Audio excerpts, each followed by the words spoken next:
Our latest review takes us to Murshidabad, a small town in West Bengal with heritage deep-rooted in history. A lot of greenery and narrow roads winding through the lush countryside makes the riding a pleasing experience. Traveling 200 kilometers away from my home to ride one scooter, which I feel is going to shake up the Indian scooter market. Presenting to you the Suzuki Burgman Street 125cc single-cylinder carbureted engine providing 8.7 PS of power at 7000 RPM at 10.2 Newton meters of torque at 5000 RPM. Based on the Suzuki Axis 125, these numbers aren't groundbreaking, but they provide decent performance for city commutes alongside a stellar certified mileage of 53.5 kilometers per liter. It obviously comes with a CVT automatic transmission system, which is standard on most of the scooters in India. But what is new about this scooter is the bodywork, and especially the new handlebars as found in several European scooters. This is not just for the aesthetics, but the front handlebars makes the scooter front end very stable, and coupled with the 12-inch front wheel, the feedback from the front is much like a motorcycle. I can assure you that it handles better than all of the other Indian scooters that I've ridden so far, and even better than the Aprilia SR 150. Brakes are decent with a 170mm front disc and a drum brake at the rear, which is standard on the Burgman Street. It also comes with the combi braking technology, which automatically distributes brake force if you grab too much of rear brake and engages the front brake proportionately, giving you better overall braking. The only slight concern for me were the tires. They offered good grip and they are tubeless, but on an otherwise huge body, they look kinda thin and out of proportion. The bodywork is not just aesthetics, it offers three advantages. Firstly, the extended footboard is a comfortable riding position while cruising, and by placing more weight up front, provides more stability to the Burgman. Secondly, the wider body with the short windscreen protects you from wind blast, and thirdly, the storage space under the boot could be expanded. Let's take a look at the storage space. On the Burgman Street scooter, we have two additional storage spaces. On the right side, this is an open storage space for keeping your small stuff like maybe the scooter cleaning cloth or a small water bottle. You have a center hook for your bags, shopping bags, you can hang them off. And on the left side is something very interesting, the small cubby hole where you can keep your phone and you can put in an additional USB charger in there. So that's a very nice touch. I'm not a big fan of the under the seat USB systems, because who opens your seat and keeps the phone under there? But you can actually keep it there, and don't forget it, because I would have liked this to have the locking mechanism, but it doesn't have any locking mechanism, so it's not safe to leave anything there. Apart from the two cubby holes on the front console, we already have a massive 21.4 liters of storage space here on the boot, and also the fuel thing, which I've already shown you. But there is something huge difference which I've seen on the first time. This is a full face tailbird air helmet, and I'm gonna close it down and it locks. First time what I've asked for so many years, I think, for a scooter to have space for a full face helmet. We love them because of the safety, and if it's a smaller full face helmet, it'll go in. Maybe not my AGV, but we'll try that out next. Trying with the AGV helmet, it's not going in because it's really wide, so that's not gonna go in. But for smaller full face helmet, the Indian made ones, it's gonna go in, is what I've seen so far.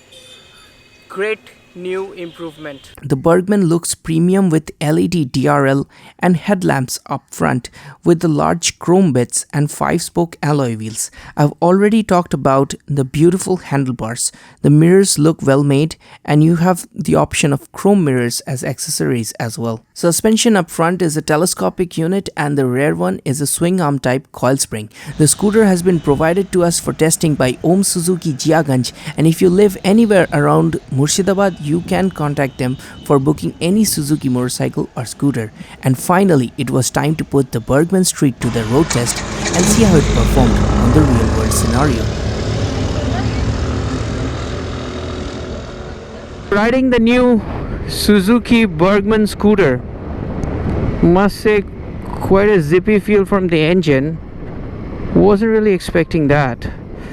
It's just 125, but feels pretty good for that, and the suspension is pretty soft as well.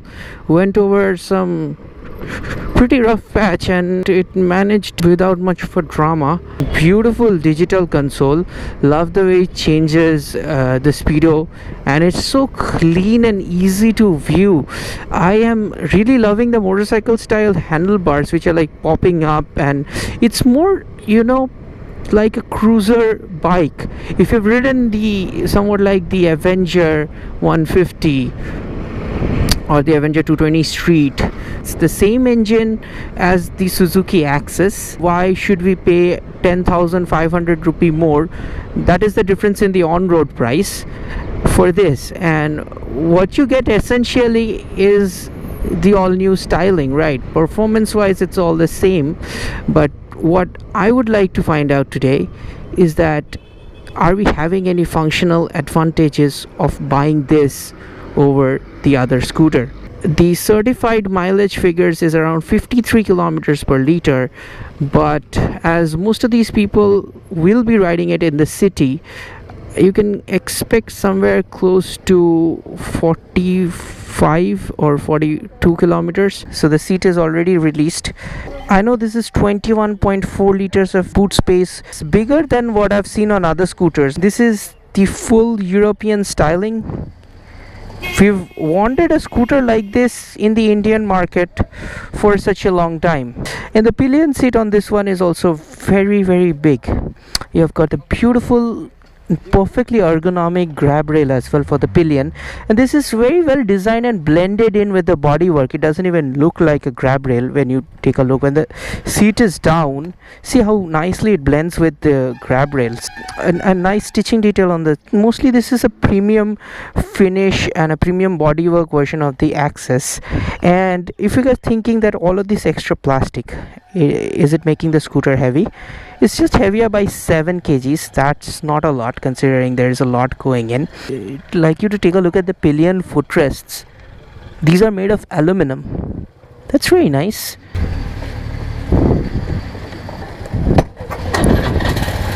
Got a 5.6 liters of fuel tank capacity. Even if you get it at 40 kilometers per liter, that's going to be a range of 220 kilometers. 220 as a range is good for an urban scooter, but not really that good for a touring scooter. Maybe a couple of liters more on the fuel tank would have been nice, because with 7 you would get much better. A 340 kilometer range on this scooter would have been nice. It feels pretty lightweight as a scooter, and I would say handling is also very nice. Now this is a brand new scooter, and I've got just 1.8 kilometers on the odo, and we are going through some very beautiful traditional West Bengal countryside. It's green all over. It looks superbly amazing. I mean, I need to see what this scooter can do. So, I mean, this is checking out the cruising speeds, and I also need to check out the brakes and stuff. It's got a disc brake up front, right? So, and a drum brake at the rear. This is becoming kind of like a standard practice. And on the Suzuki Axis, the disc is an option. Here, the disc is standard, which is great. I mean, this is a more premium scooter, and I like the braking feel. It doesn't have that bite, but it's got a good amount of progressive feel to it. Not exactly what I felt on the Vespa. The brakes on that scooter was better, but this is 83,000 rupees on road, and that is 1.05 lakhs, 1 lakh and 5,000, and that's got a bigger engine. It's from a prestigious Italian brand, so you pay a little bit extra for those things and styling, and of course. But would you buy this or would you buy that? I'm kind of inclined towards that right now, because I really like the styling and the single-sided swing. If this scooter came in a 150cc variant, I think that would be really nice to ride that one. So we're gonna do an overtake. I'm gonna see if the power is coming in nicely or not. Oh yeah, it's coming in pretty nicely. I mean, definitely like this engine. It's got no drama. Last time I was touring on a Suzuki Hayabusa, so it feels almost like back going through the same countrysides on a different type of a Suzuki. But hey, 85 kilometers, averaging around 80, feels pretty good. I usually don't push scooters like this, but doing that because this is supposed to be a touring scooter, supposed to be comfortable at around 80 at least, that's what I believe, and it is doing that with ease. They've done, I don't know how the axis feels, but because I've not ridden that yet, but on this one at least the gearing ratio, they're perfect. So let's talk about this all new digital console. So let me quickly take you through the console. This is the speedometer, below which there is the odometer, and if you press into the left select buttons, you can go into the trip meter, trip A and trip B, and then back to the odometer. On the right of the odometer, this is the clock. It's set to 9:06, which is the correct time, and on top of the clock is the fuel indicator, and it has also got a low fuel indicator beside that. If you turn this on, this is obviously the high beam indicator, and one of the indicators are on, so that's also shown here, and even an engine oil change indicator that comes on whenever you want to service the bike. I like the small badge on the center of the handlebars, and these are proper handlebars, and the feel from them is pretty good. I can feel the feedback from the bad patch of road while I'm going through it, but the suspension is taking care of taking the harshness of that feedback. National highways, you encounter really bad patches of road, and that's the reality of India. Having a scooter like this with this type of suspension, which gives you ample feedback so that you get the confidence that you're not actually floating, but you're currently planted to the ground and everything, which is good for cornering and all. But at the same time, it's taking the harshness of the bumps, and ride quality is really good. The ergonomics is very nice, guys. Also, with the advanced bodywork, you have something like extended footboards, which are like these, so you can do that. And when you put your feet to the front board, what that also does is, for some people it's just an added comfort, specifically on longer rides. Even if you're comfortable sitting normally, you can sit in this way for a while to just change up your posture a bit, and that kind of helps you with fatigue. Sit however you want to sit, but for a little while just change up your position, and that will make you feel great.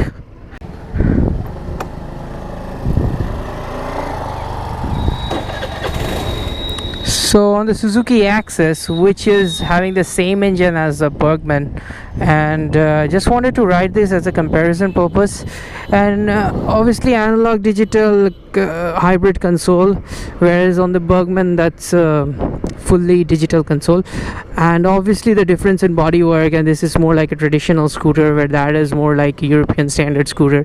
And what I'm looking at the Burgman, the tires look kind of thin compared to the rest of the body, and that really looks kind of disproportionate with the rest of this scooter, but that's done for the mileage. I believe the 150 version, if it comes out, should have better tires.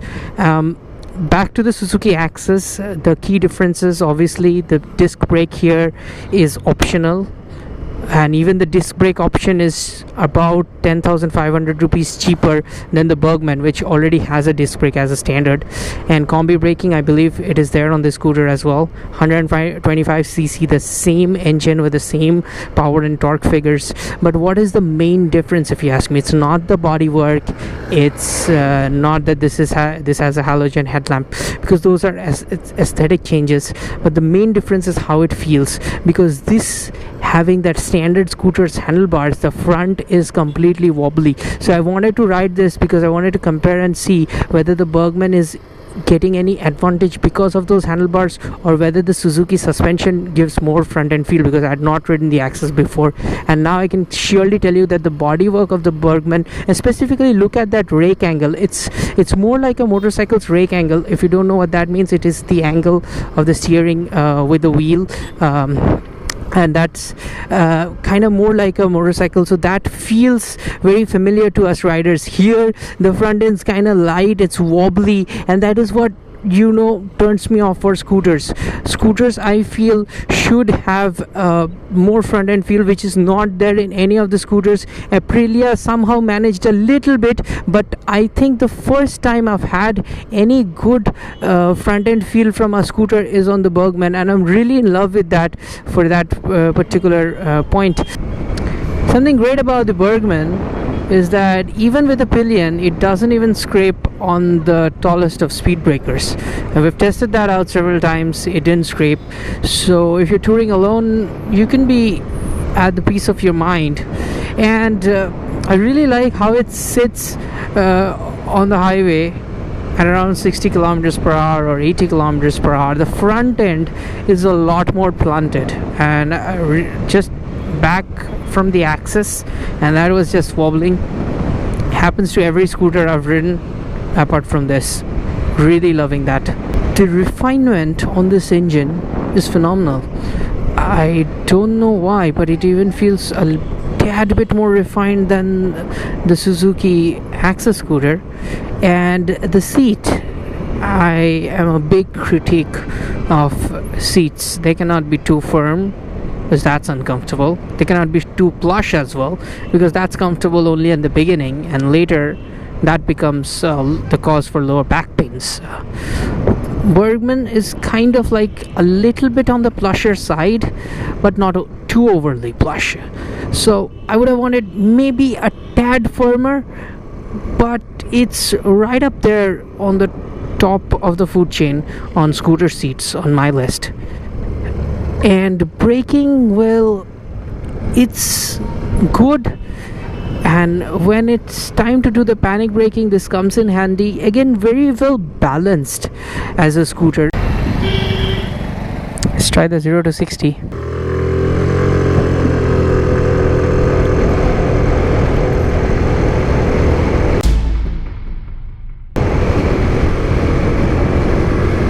Let's do a little bit of top speed. Not really safe, but I have an open stretch here. Okay, probably speed breakers or not really sure. It's going to about 80 pretty easily, but not much beyond that. But if you get an open stretch, I'm sure you could do quite well. The Burgman Street 125 is my favorite scooter right now, as it does what I've always asked for a scooter to do: a stable and safe front end feel with storage space for a regular full face helmet. The ride quality is great but not too soft. The ergonomics is good for everyone from short riders to tall riders. It's fun to corner with and even looks like a purposeful vehicle. Yes, I would have wanted wider tires and at least a 150cc engine, but I think they should sell both of these variants and keep that for the more enthusiastic and the serious scooter tourer market, whereas the 125, I can see them why they wanted to release this first, because this will go and sell the numbers that they needed to sell. Compared to the Suzuki Access, the Burgman looks way too different and futuristic. It is also slightly longer and wider, but shorter in height at the same time. The wheelbase and the fuel tank capacity remain identical. The main difference is the front end feel, and the all-new bodywork gives the Burgman that extra bit, and I feel only for that it can command the higher price tag.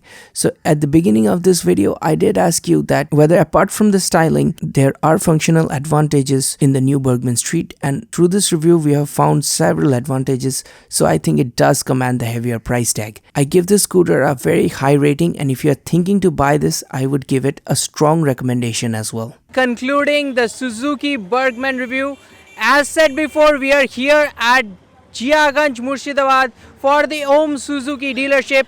There's a lot of backstory. My friend Somajit here opened this dealership just a couple of days back, and he's got all these bikes here. Demos of every bike is available. If you're watching from in and around Murshidabad, come here. They'll give you good after sales service and the motorcycles as well as soon as they can. Thanks for watching. Hit that subscribe button, hit that bell icon, follow me and Om Suzuki on Instagram, and don't forget to hit that bell icon, guys. Otherwise, no future videos from me. Bye.